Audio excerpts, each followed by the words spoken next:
Recent trends in the use of hydroxyls fall into a couple major categories.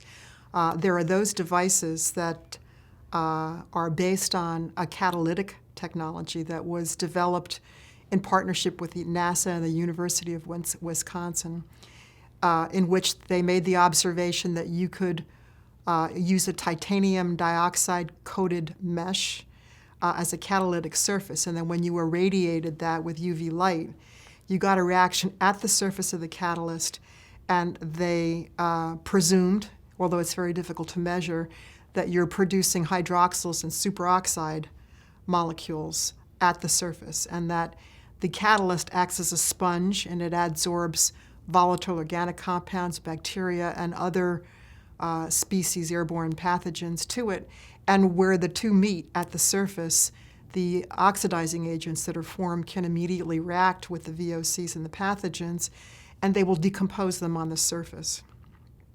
There are claims made that these devices are able to produce free hydroxyls, but there's absolutely no data to this, and the majority of reputable scientific articles refute that. They say that this is a catalytic process, everything occurs on or near the catalyst, and that it can be quite effective.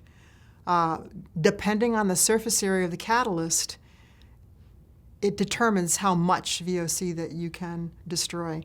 Unless you've got an extraordinarily large surface area, these devices typically can only handle very small volumes of air. Historically, they were generated and developed first for the space shuttle, a very confined environment. They have a benefit of not producing any other oxidants that are free. And they have their uses, but it is their capacity to handle large volumes of space have really not been well demonstrated. It would be the same thing as trying to destroy a large chain VOC in air as you would on the catalyst surface. As it's bound, it'll gradually decompose and come apart.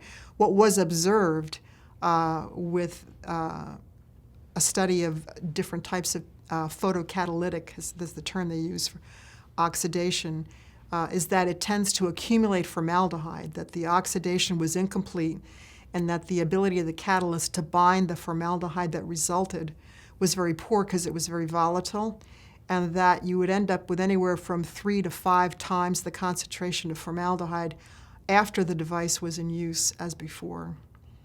Ion generators create charged particles. They do not create oxidation products per se, and ionic processes are far less energetic than free radical processes. They mainly are ionizing particles and chemicals to get them to electrostatically bond to a plate or a screen or a mesh, or fall to the ground as aggregate particles so that they can be swept up, but they're not in the same class or category as oxidative cleaners, and they're nowhere near as effective. There are some devices that combine PCO with multiple wavelength UV.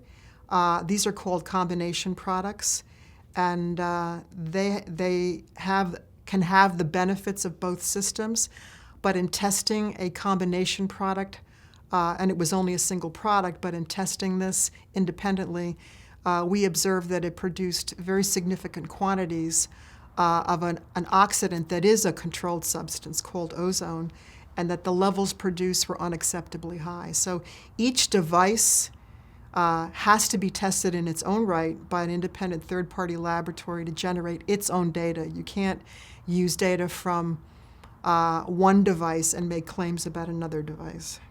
As in nature, when you produce hydroxyl-free radicals, you produce a small, steady-state amount of ozone.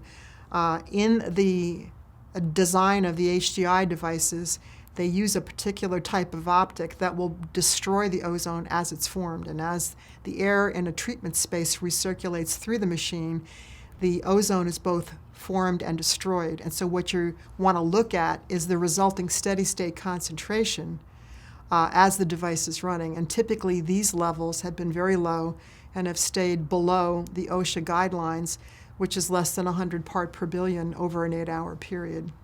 It depends on if they're using electric discharge, you can generate very, very high levels of ozone. If they're using much lower levels of electric current to generate it. You can get lower levels, but those devices are also not very effective because you're not generating sufficient charge to handle the capacity that you want. And typically, these devices have been judged to be ineffective. So you've seen some of them pulled off the market, not because they're harmful, but because they basically don't do anything. Anything that has a high electric discharge is considered and can be categorized as an ozone generator because it generates way too much ozone. And that falls into a category where you can only use it in an unoccupied space. Ozone is destructive not only to tissue, but it's destructive to materials, fabrics, natural products like rubber and latex and things like that. It's very hard on dyes, so it'll bleach out carpeting and fabrics and other things, and it can also embrittle them.